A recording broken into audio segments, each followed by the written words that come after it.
Evangelho de Lucas, capítulo 10, do versículo 25 em diante. Diz assim a palavra de Deus: Eis que certo homem, intérprete da lei, se levantou com o intuito de pôr Jesus à prova e disse-lhe: Mestre, que farei para herdar a vida eterna? Então Jesus lhe perguntou: que está escrito na lei? Como o interpretas? A isto ele respondeu: Amarás o Senhor teu Deus de todo o teu coração, de toda a tua alma, de todas as tuas forças e de todo o teu entendimento, e amarás o teu próximo como a ti mesmo. Então Jesus lhe disse: Respondeste corretamente, faze isto e viverás. Ele, porém, querendo justificar-se, perguntou a Jesus: quem é o meu próximo? Jesus prosseguiu dizendo: certo homem descia de Jerusalém para Jericó e veio a cair em mãos de salteadores, os quais, depois de tudo lhe roubarem e lhe causarem muitos ferimentos, retiraram-se, deixando-o semi-morto. Casualmente descia um sacerdote por aquele mesmo caminho e, vendo-o, passou de largo. Semelhantemente, um levita descia por aquele lugar e, vendo-o, também passou de largo. Certo samaritano que seguia o seu caminho passou-lhe perto e, vendo-o, compadeceu-se dele. E, chegando-se, pensou-lhes os ferimentos, aplicando-lhes óleo e vinho, e, colocando-o sobre o seu próprio animal, levou-o para uma hospedaria e tratou dele. No dia seguinte, tirou 2 denários e os entregou ao hospedeiro, dizendo: cuida deste homem, se alguma coisa gastar a mais, eu te indenizarei quando voltar. Qual destes 3 te parece ter sido o próximo do homem que caiu nas mãos dos salteadores? Respondeu-lhe o intérprete da lei: o que usou de misericórdia para com ele. Então lhe disse: vai e procede tu de igual modo. Vamos orar. Fecha os teus olhos. Ó Deus, obrigado. Obrigado pela leitura da tua palavra. Obrigado, Senhor, por estarmos aqui reunidos, prontos a ouvir a tua voz e a tua mensagem. Ministra aos nossos corações, de tal modo, Senhor, que possamos sair daqui transformados e também iluminados no nosso entendimento, prontos a fazer conforme a tua palavra, prontos a fazer conforme as tuas ordenanças, Senhor. Eu oro e agradeço em nome de Jesus. Amém. Amém. Sempre no mês de junho, há as celebrações dos namorados, e sempre nessa época costumam ser feitos sempre eventos, jantares, encontros de casais, e a igreja tem investido muito nisso. Sem dúvida alguma, de anos para cá, a igreja tem investido demais no ensino sobre casais, no intuito de firmar e fortalecer os laços conjugais. Fato de que o casamento sempre tem sido atacado e tem sido desprezado pela sociedade de maneira geral, perdido o seu valor, perdido o seu conceito essencial. E a igreja tem tentado, de alguma forma, através desses inúmeros encontros e eventos, tentado trazer isso, né? Ajudar, porque é necessário, e por mais que a igreja esteja atentando mais do que ela atentava no passado, o fato é que o número de divórcios tem crescido assustadoramente.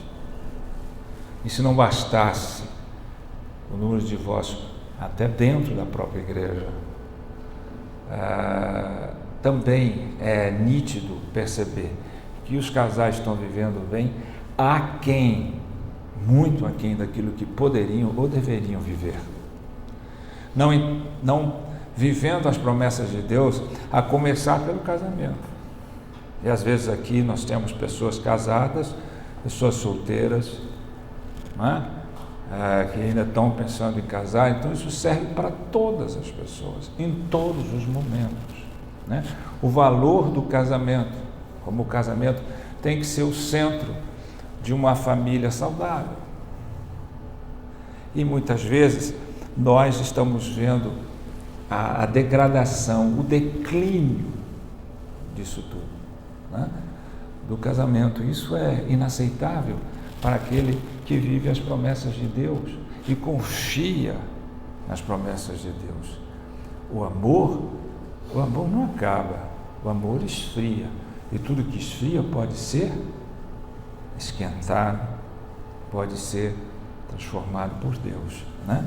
E eu trato dessa passagem, tirando dela, pegando, vamos dizer assim, grosseiramente falando, emprestado essa passagem, dessa parábola de Jesus, para falar sobre os casamentos, para falar sobre os relacionamentos, para falar sobre a realidade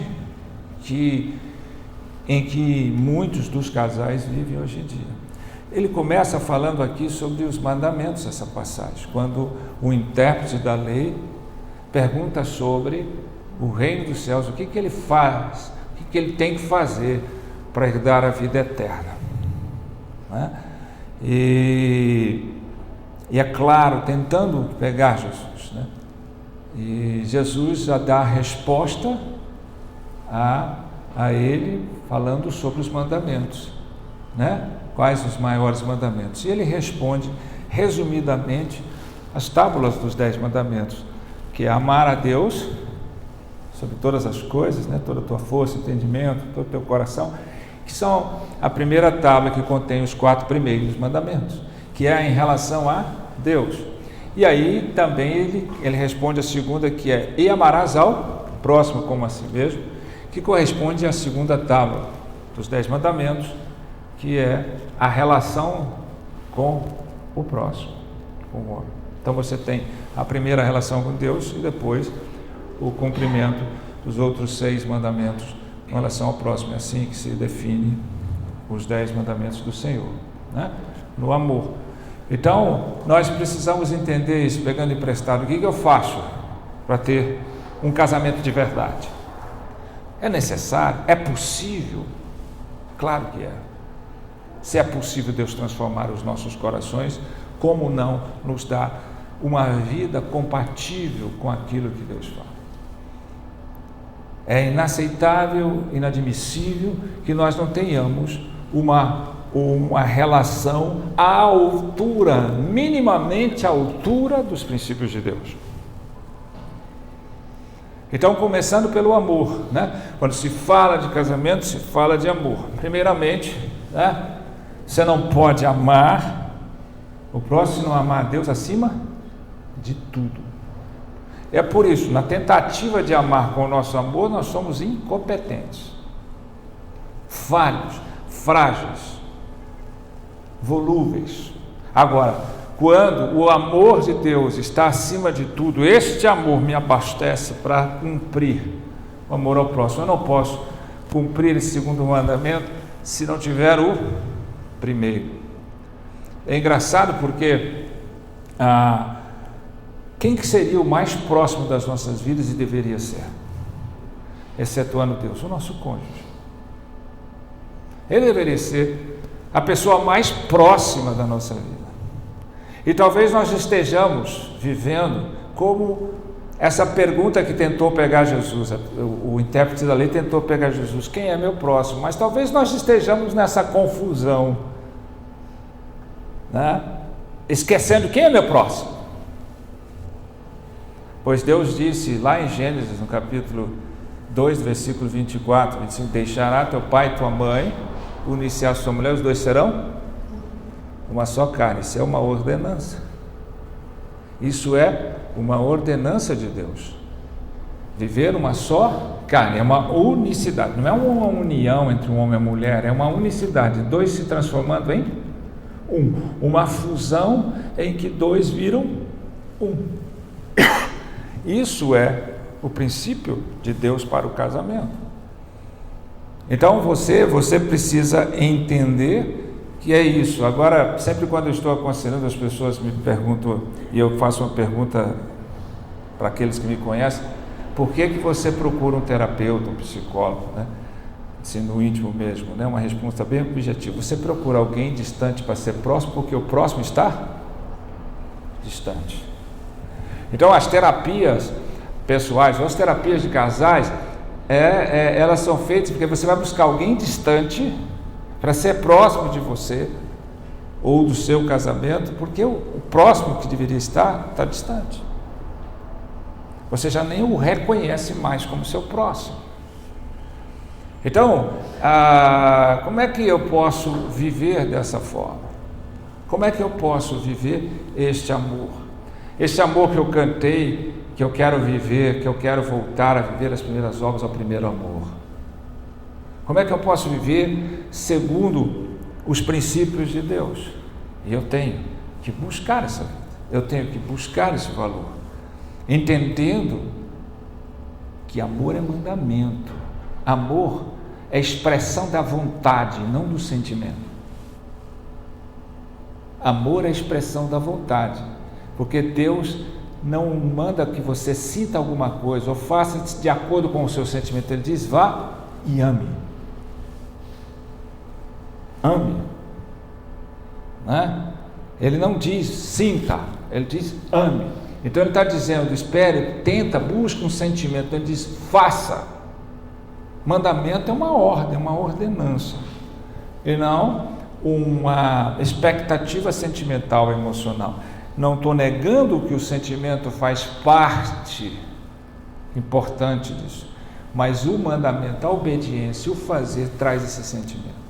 Enquanto a gente não entender isso, nós vamos viver capengando nas nossas relações e vamos viver relações falsas, fictícias e que estão aquém dos princípios de Deus. E às vezes você prospera de um lado, às vezes você tem do outro lado, e Deus é muito claro para mim: Deus ou é Deus de tudo, ou Ele é Deus de nada.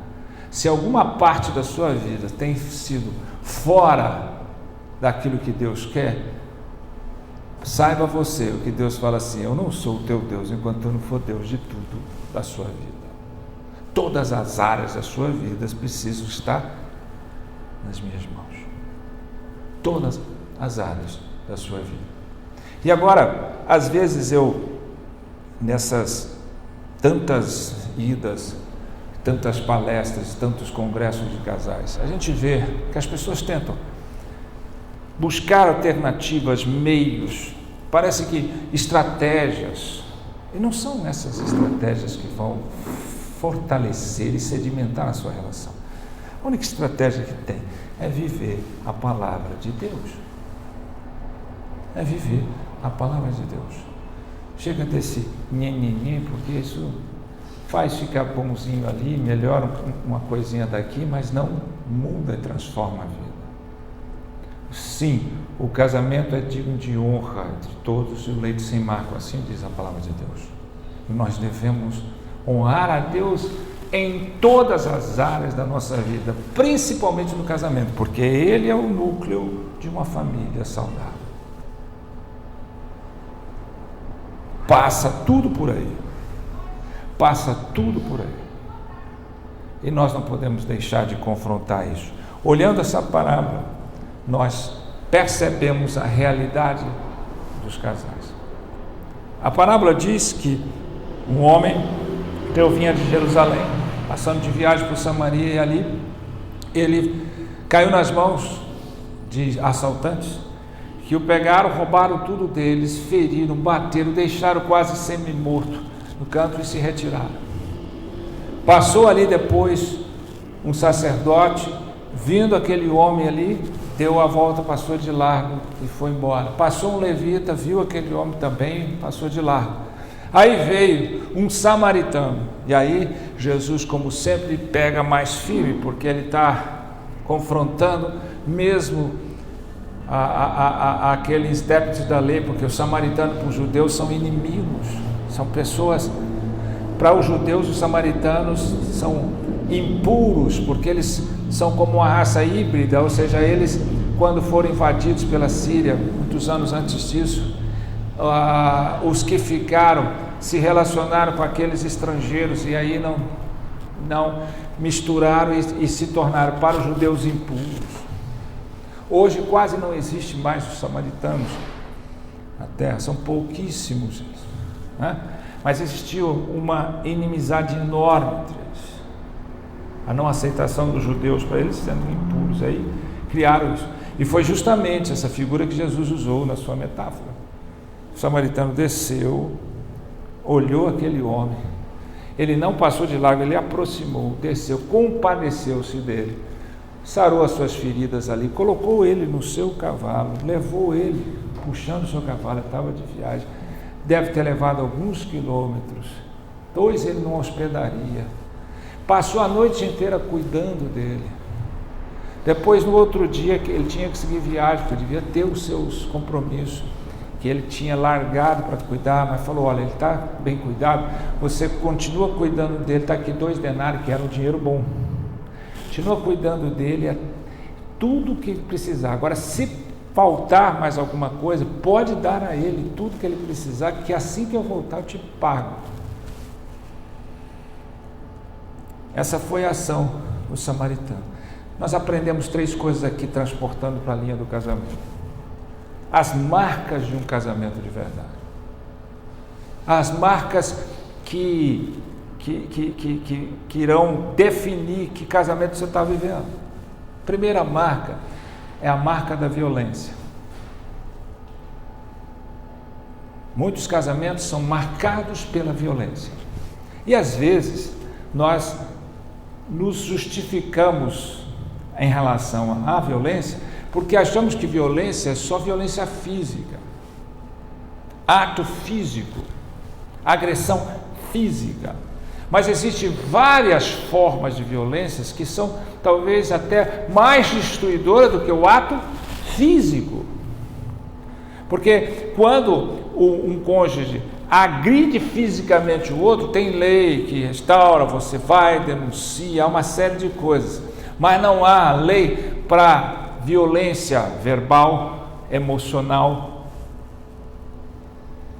Porque é uma violência quando as pessoas utilizam das palavras para agredirem o outro.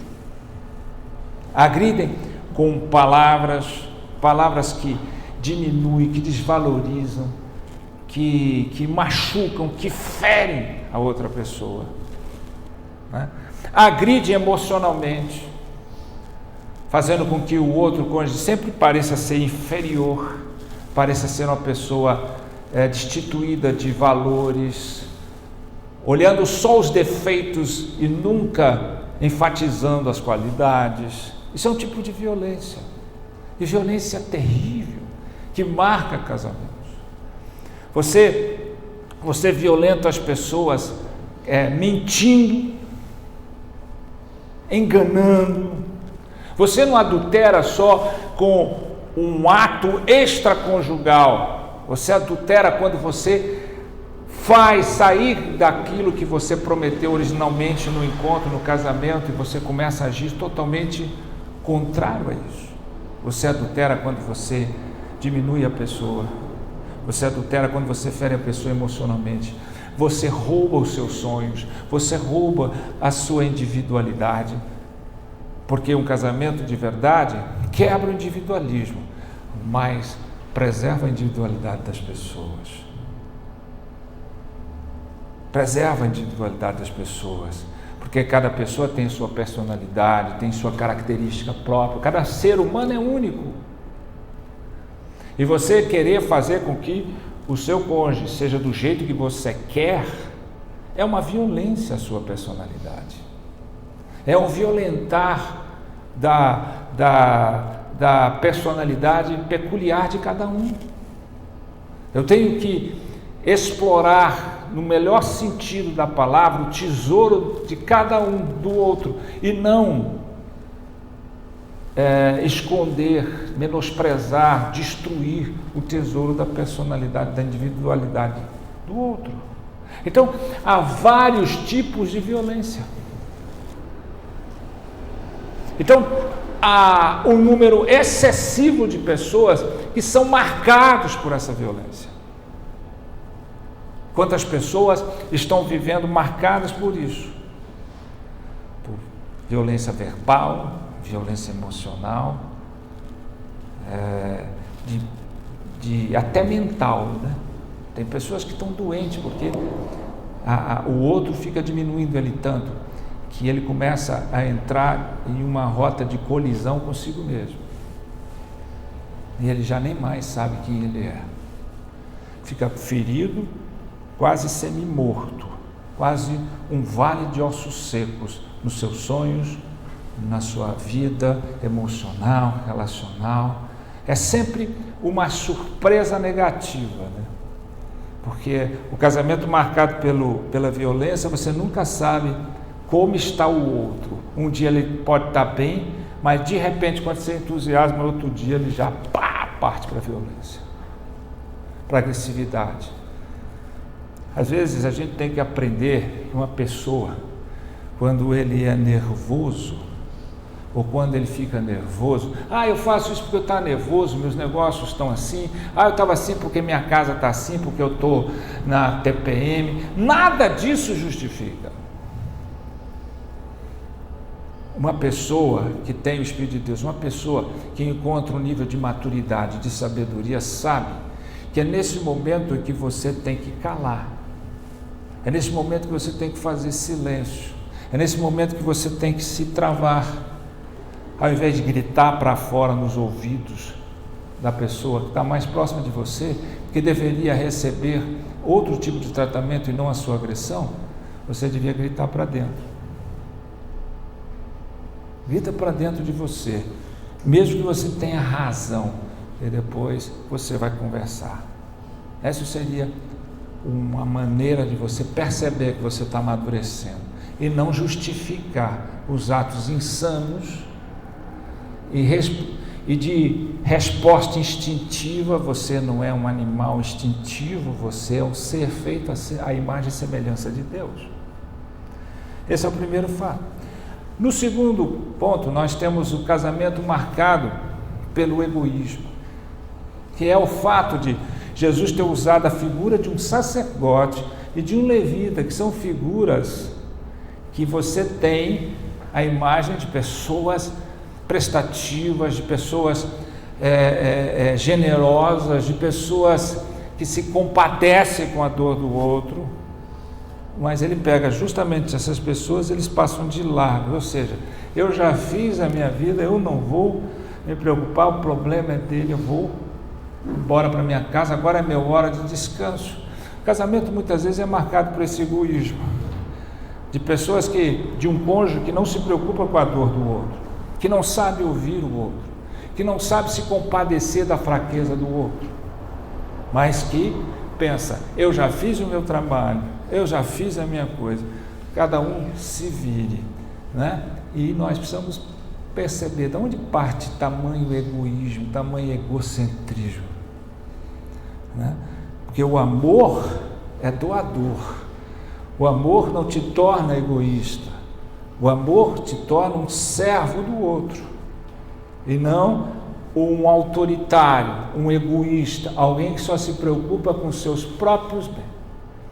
Esse cara não quis perder o seu descanso. É aquele marido, aquela esposa, aquele marido que chega do trabalho, a hora que a esposa precisa dele ou vai confidenciar, ele não tem tempo, ele não tem disposição, ele não tem interesse em ouvir e nem em se compadecer da dor dela. É aquela mulher que está ali preocupada com seus afazeres e o marido precisando de um apoio e ela não tem disposição nenhuma, disponibilidade nenhuma de dar atenção a ele, de dar um aconchego, de dar uma palavra de ânimo. É um egoísmo. Já fiz a minha parte, já cuidei das minhas coisas, agora você se vira. Não é preocupação minha, não é problema meu, é problema sim. É problema sim. O outro sempre vai ser problema seu. Você foi feito uma carne com o outro. Não é um negócio, um tratado de sociedade. É uma fusão de duas pessoas que se tornaram uma.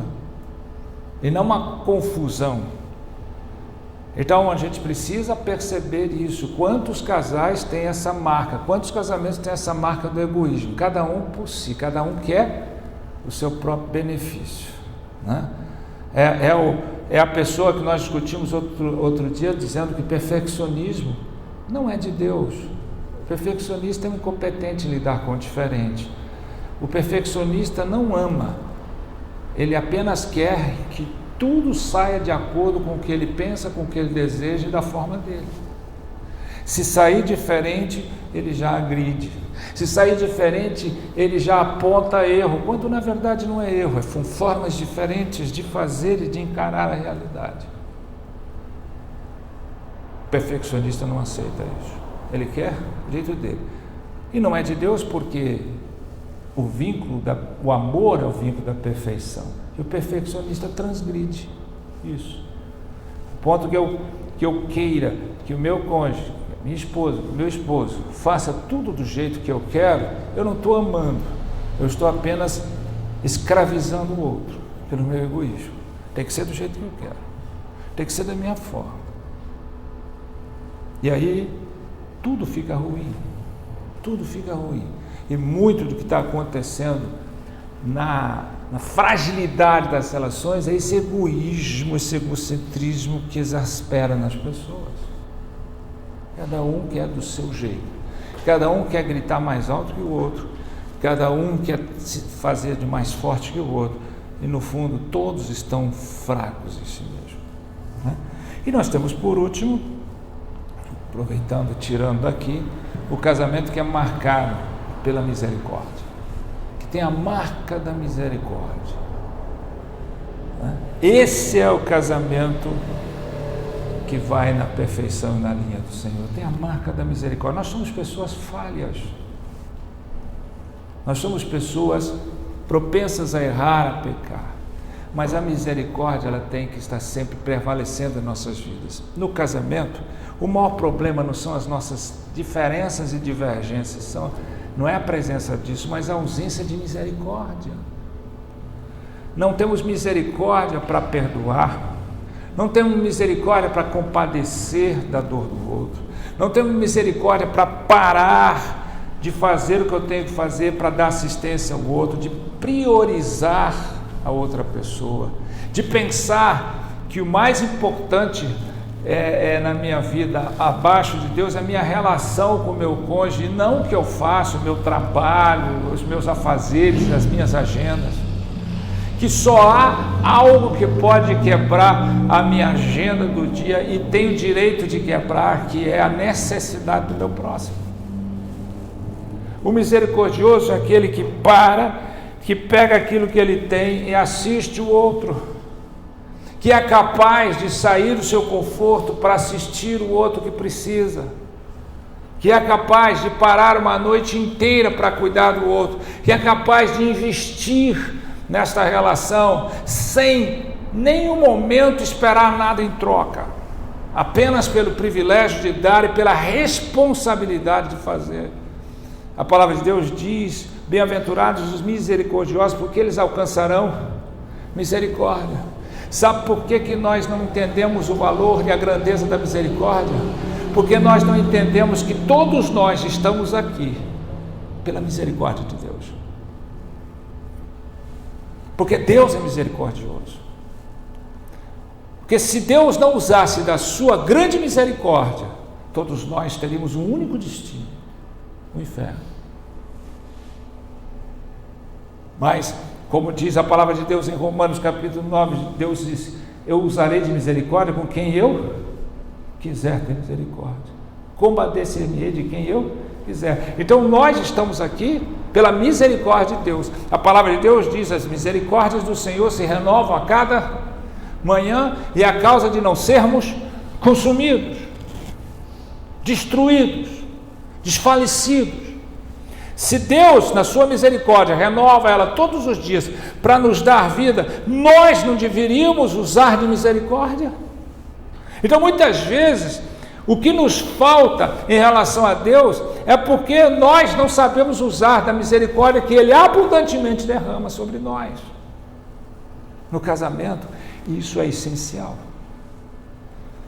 A misericórdia não faz com que eu atropele o outro, queira ser superior ao outro. A misericórdia me faz com que eu sirva, com que eu queira o bem-estar do outro, com que eu valorize o outro.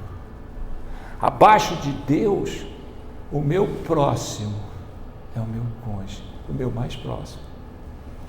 Às vezes a gente acha que é o filho, depois o trabalho. Não, é o cônjuge. É o cônjuge. Afinal de contas, o modo de eu fortalecer a personalidade e a percepção dos meus filhos do que é certo, do que é errado, dos seus relacionamentos, das suas prioridades, é o modo como eu trato a mãe deles. Isso tem que acontecer. Agora, se o seu casamento tem a marca da violência, se o seu casamento tem a marca do egoísmo, está na hora de você fortalecer a sua vida e pedir a marca da misericórdia. E a misericórdia me faz perdoar. A misericórdia me faz apagar o passado e construir uma nova vida. Nunca é tarde para mudar a sua vida, nunca é tarde para mudar a sua história. Tem gente que acha que é desse jeito, não tem mais, não dá mais jeito, eu não posso, eu não vivo. Tem gente que se acostuma com a imperfeição. A palavra de Deus nos chama a sermos perfeitos, como Deus é perfeito. Ela nos chama à perfeição. Agora, é claro que nós somos imperfeitos. É claro que nós, de maneira alguma, por maior esforço que nós tivermos, nós não conseguiremos alcançar o nível de perfeição almejada por Deus ao nível de Cristo Jesus, o único perfeito. Porém, não está nisso, está na jornada, está na intensidade, na intenção de viver a perfeição. Ou seja, o problema não está em eu ser ou não perfeito, o problema está em que nós acomodamos com a imperfeição das nossas vidas. Essa palavra, casamento é difícil, casamento é complicado, relacionamento é assim, nós negativamos sempre as nossas relações. Nós tornamos aquilo que é uma dádiva e transformamos em dívida o tempo todo. Não, o casamento é para a glória de Deus, o casamento é uma bênção e deve ser tratado como uma bênção. Ele deve ser valorizado, ele deve ser vivido aos moldes da palavra de Deus. Se um samaritano, que é odiado pelo judeu, vê um judeu caído, semi-morto, desconhecido dele, que ele não sabia nem o nome, nem quem era, usou de misericórdia para com ele, como justificar o fato de eu não ter misericórdia pela minha esposa, nem a esposa pelo marido? Aonde você vai encontrar justificativa diante de Deus? Aonde você vai encontrar algo que de fato fortaleça a sua vida e te diz, de fato, meu caro, você é um homem bom, você tem um defeito ali ou aquilo, ou mulher, mas você está tudo bem na sua vida, pode seguir, estou contigo. Jamais, jamais, jamais. Jesus, quando perguntou, o que você acha que foi o próximo? Aquele que usou de misericórdia. Aí Jesus diz, está vendo? Não, Jesus fez o quê? Vai e faz o mesmo. Vá e faz o mesmo. Só a misericórdia pode apagar os efeitos nocivos, destruidores de uma vida marcada pela violência e pelo egoísmo. Só a misericórdia pode apagar o passado. Só a misericórdia pode fazer com que você viva um vinho novo, uma vida nova em Cristo Jesus. Só a misericórdia pode transformar a sua vida. Só a misericórdia pode levar o seu pensamento para o futuro e não para o passado. Só a misericórdia pode libertá-lo das entranhas do passado, da cadeia do passado, das correntes e dos grilhões das coisas passadas e fazer com que você viva algo novo. E é incrível, porque quando eu vivo esse algo novo, de fato eu estou vivendo a minha vida, a novidade de Cristo. E aí em todas as áreas, esse passado vai sendo apagado, ninguém lembra. O próprio Deus fala em sua palavra, do seu passado eu não me lembrarei, dos seus pecados eu não me lembrarei. Deus não está olhando para o nosso passado, Deus não vê, olhando para frente. A dimensão mais importante é o futuro e não o passado. Para que eu tenha um futuro, eu tenho que viver um presente de acordo. Veja que a pergunta está sobre a vida eterna. O que eu farei para dar a vida eterna? Alguém acha que pode alcançar o reino dos céus, a vida eterna, se não é capaz de usar de misericórdia para a pessoa mais próxima de você? Alguém tem essa noção enganosa? Não, eu posso ser salvo mesmo não tendo misericórdia pela vida da pessoa mais próxima de mim abaixo de Deus. Como isso pode acontecer? Será que isso tem respaldo bíblico? Será que isso tem confirmação bíblica? Jamais. Volto a dizer, nas bem-aventuranças, em Mateus, no capítulo 5 diz: bem-aventurados os misericordiosos, porque alcançarão misericórdia. Sem a misericórdia de Deus, quem vai ser salvo? Quem vai ser salvo? Eu usarei de misericórdia com quem eu quiser. Sabe o que é misericórdia? Todos estão destituídos da glória de Deus, todos pecaram e todos estão condenados. Então, quando você pega as pessoas, qualquer um, todos estão condenados, todos pecaram. Não há ninguém que chegue diante do juiz, nenhum de nós que pode chegar ao juiz e dizer: não, eu mereço que o Senhor me absolva de ir para o inferno da minha culpa, porque eu fiz melhores coisas do que o outro, ou eu não fiz tanta coisa errada quanto o outro. Isso não entra no contexto. Então, o que vai acontecer no julgamento final é que aqueles que não estão marcados pela misericórdia, eles vão dizer: condeno, condeno, condeno. E aqueles que estão marcados pela misericórdia, dizer: eu absolvo. Oh, mas está injusto, todos pecaram. Sim, mas eu quis absolver. Misericórdia é eu não dar ao outro aquilo que ele merece. Todos nós merecemos o céu, merecemos o inferno. Então, o que vai distinguir um do outro é a marca da misericórdia. Eu vou usar de misericórdia. Então, quem usou de misericórdia alcançará misericórdia. As vestes de justiça. Você não veste a justiça de Cristo se não ser alcançado pela misericórdia. É a misericórdia de Deus que nos traz ao próprio Deus.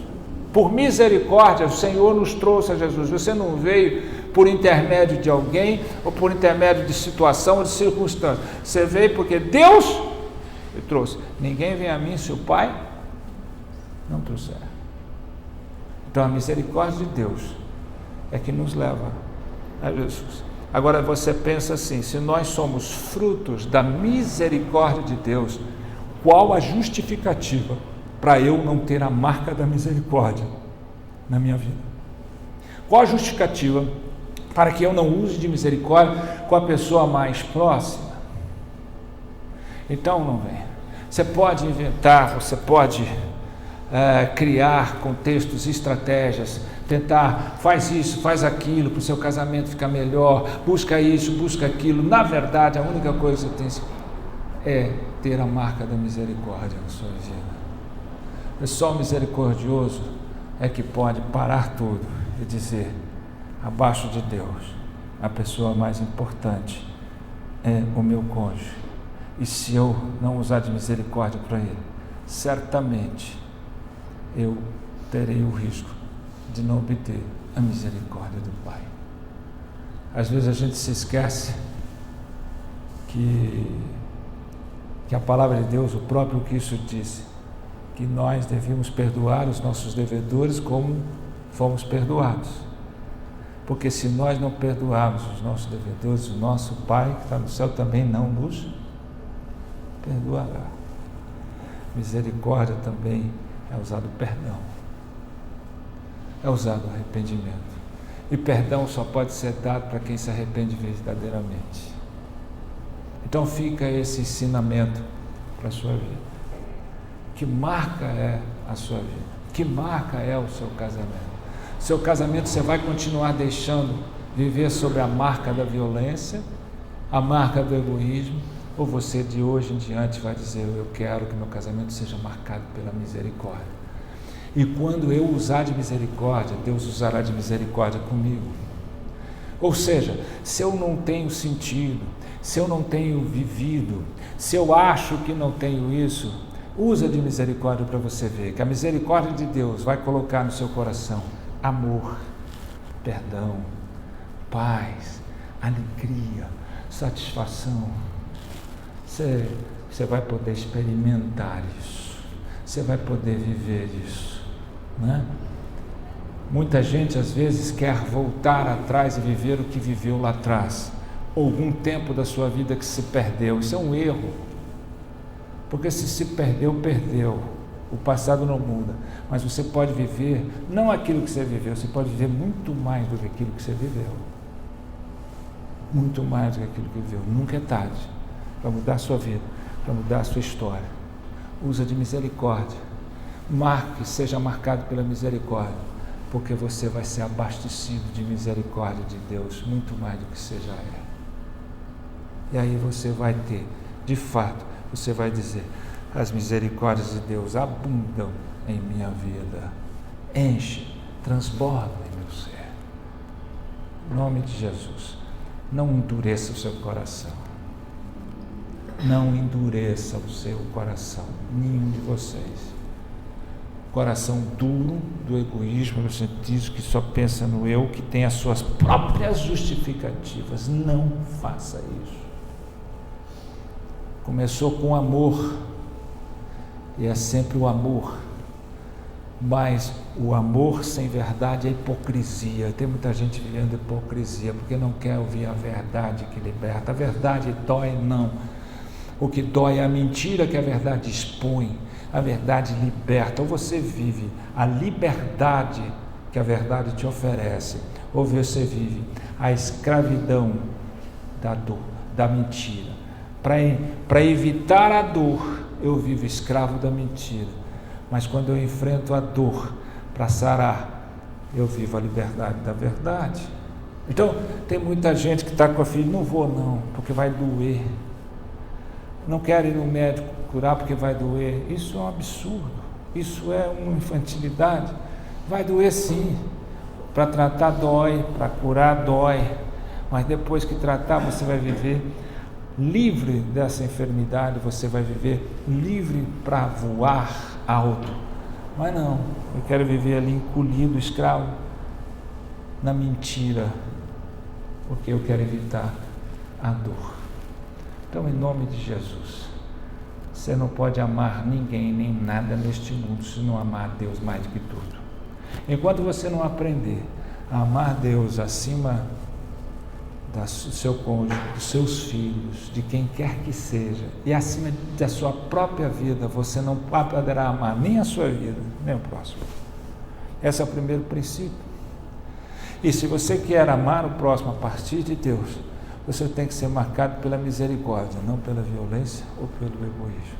Porque a misericórdia quebra todo traço de violência, porque a palavra de Deus diz, não é por força, nem por violência, mas pelo meu Espírito. Quer saber? Eu consigo fazer isso por mim mesmo? Jamais. Eu só consigo se eu abrir meu coração e fazer.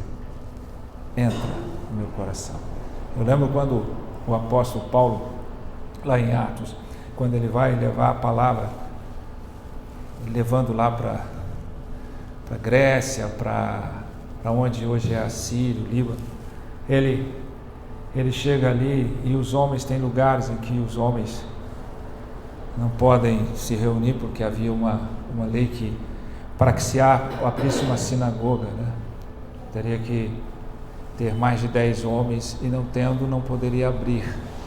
E Paulo tinha que pregar onde eles estavam reunidos. Então ele foi pregar talvez onde estavam reunidas as mulheres, que não eram a sinagoga orando. E a primeira mulher que Paulo evangelizou mesmo foi a Lídia, que era uma mulher, talvez uma comerciante que estava ali.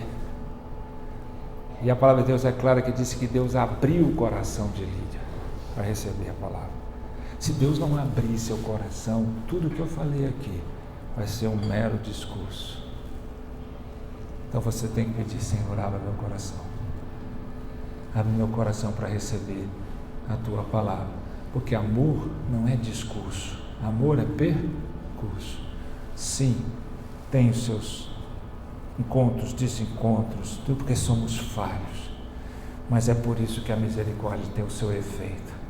Quando esse desencontro acontece, ela vem e acalma tudo.